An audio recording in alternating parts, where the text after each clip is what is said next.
Hello guys, अब mic चल रहा है ना। मोहित नाम है मेरा। मैं काफ़ी दिलदार कम्युनिटी से बिलोंग करता हूँ, सिंधी हूँ मैं। तो लोग कहते हैं कि सिंधी काफ़ी कंजूस होते हैं। तो मैं खुद सिंधी हूँ, तो मुझे पता है कि लोग ऐसे बोलते हैं कि होता है, पर ऐसा होता नहीं है, वो खाली प्रिटेंड कर रहे होते हैं। तो सिंधी लोग ना वो साथ में मतलब एक ही टाइम पे वो चाहते हैं कि वो प्रिटेंड कर लें कि वो बहुत ज़्यादा अमीर है, और उसी टाइम पे वो चाहते हैं कि वो बहुत ज़्यादा कंजूस है। तो और ये लोग ना काफ़ी ज़्यादा फ़नी होते हैं। सिंधी किसी भी सिंधी को देख लोगे, सिर्फ उसको मतलब उसको बहते ना सुनो, खाली उसे देख रहे हो, वो पता चल जाएगा फ़नी है।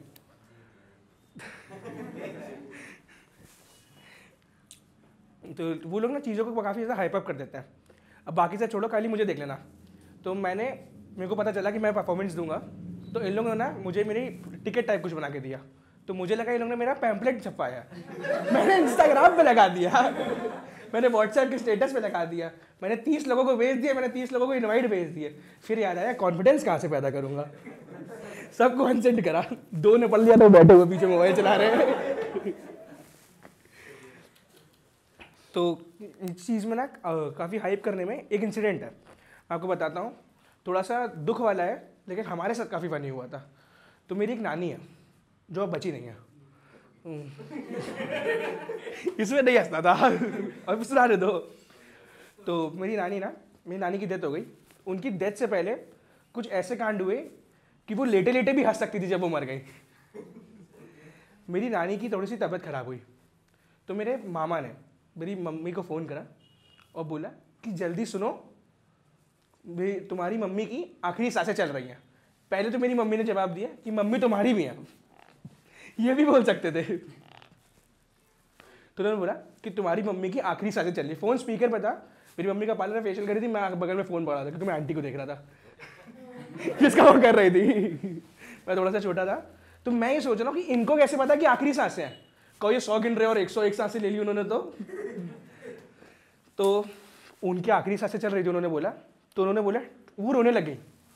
तो दिक्कत ये थी कि जो फेशियल कर रही थी उनका फेशियल आधे में रुका हुआ था। फेशियल जिन्होंने करवाया उनको पता हो 6 स्टेप्स होते हैं, उसमें 3 हो चुके, उनको 3 में भगा दिया गया और उनसे पैसे पहले ले लिए थे, तो भी भगा दिया।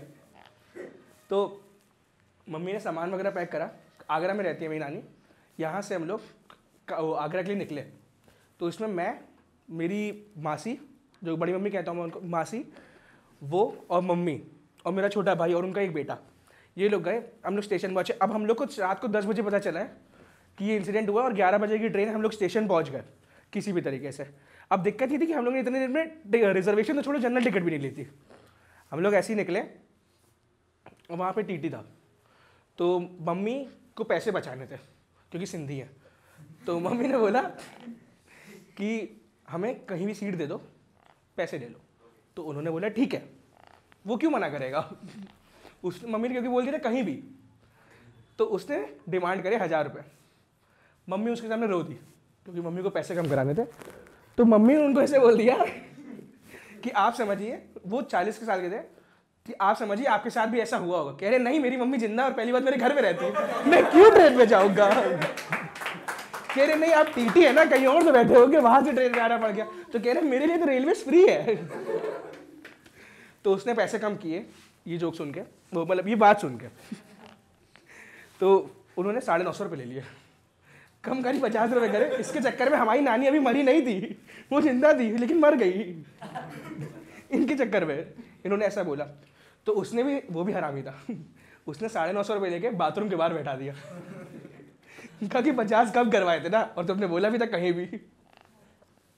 तो वहाँ उन्होंने बैठा दिया। हम लोग आगरा पहुँचे। आगरा पहुँच के, और हम लोग ने सुबह 5 बजे पहुँचे, रात में 11 बजे निकले, सुबह 5 बजे उठे। गेट खटकाया और गेट खोला मेरी नानी ने, और हम सब की गाल फट गई कि नानी की आखिरी सांसें चल रही थी और वो गेट खोल रही है। सोचो, गेट खोला, मर गई। लाश हमारे ऊपर पड़ी है। नानी थी भी मोटी, हम लोग गिर भी जाते।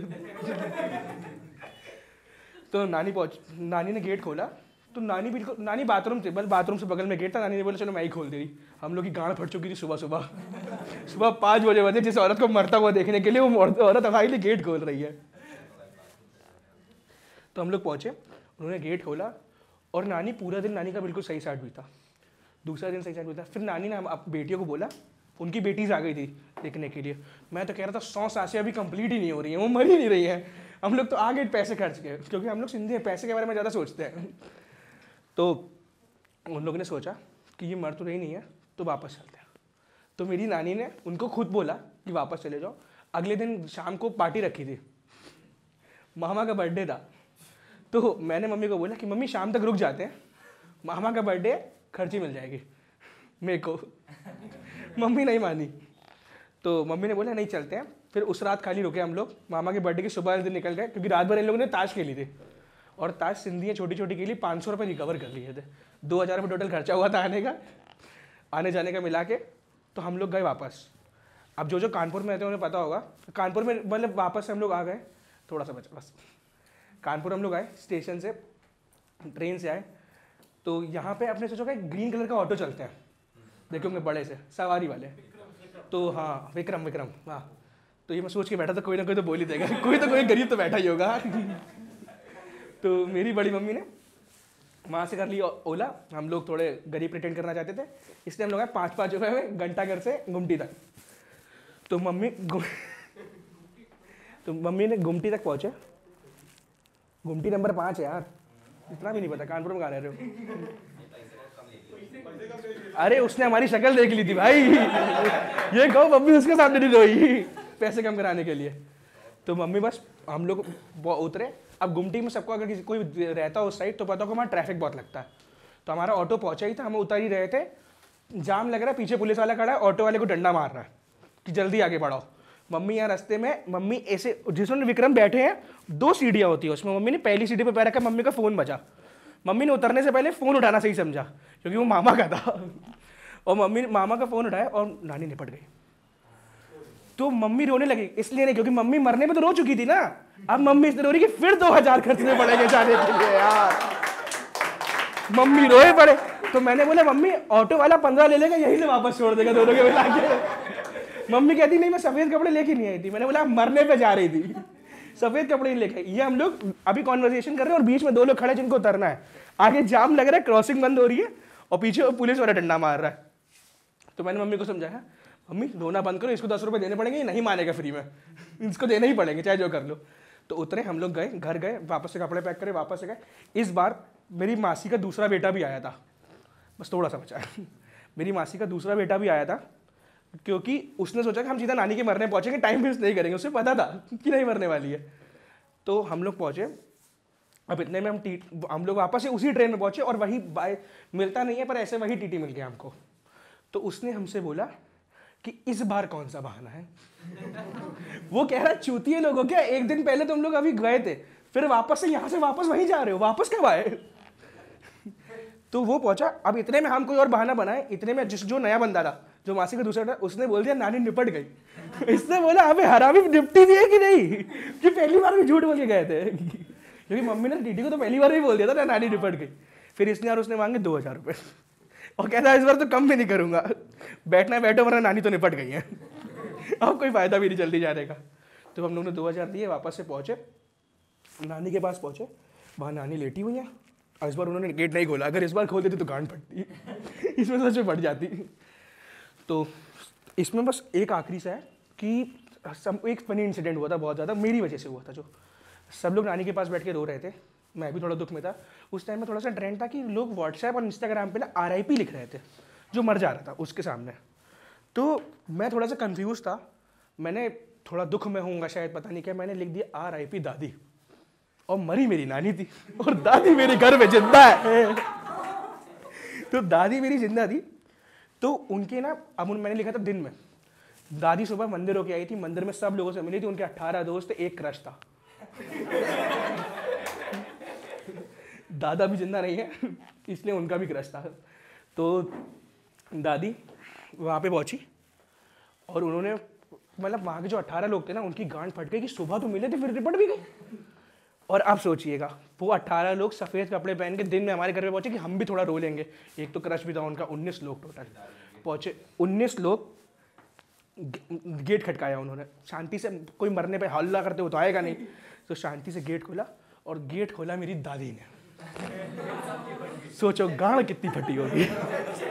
वो यहाँ से चिल्लाए, दादी यहाँ से चिल्ला रही है, वो लोग यहाँ से चिल्ला रहे हैं और ये लोग फिर शांत हो गए, लेकिन दादी अभी भी चिल्लाई जा रही है। दादी इसलिए चिल्ला रही क्योंकि ये लोग चिल्ला रहे थे, क्योंकि इनको दादी को लगा कुछ होगा तभी ये लोग चिल्ला रहे, इसलिए ये भी चिल्ला रही थी। तो वो इनको देख के मेरी जो दूसरी चाची है, जो मरना बंदा सामने लेटा हुआ सब रो रहे हैं, मेरे को फोन बता रही, मैं हंस रहा हूँ। इनको लगा मैं शौक से पागल हो गया हूँ। मैंने फोन मम्मी को दिया, मम्मी को उन्होंने इंसिडेंट बताया, मम्मी भी हंसने लग गई। उनको लगा माँ बेटे पागल हो गए। मेरे मामा आए, मामा ने मम्मी के कंधे पे हाथ रखकर बोला क्या हुआ, मम्मी ने इंसिडेंट बताया, अब सब हंस रहे हैं। कोई भूल गया कि कोई मर गया है यहाँ पे। आधा घंटा हंसे, उसके बाद पंडित ने याद दिलाया अरे मरने पे आए थे हम लोग तो। अब मुझे ये डर लग रहा था कि अगर यहाँ पर नानी उठ के हंस देती तो क्या होता, क्योंकि इंसिडेंट तो काफी बड़ी था। चलो ओके गाइस, अब ना दिक्कत ये है कि नानी तो मर गई है लेकिन दादी अभी भी जिंदा है।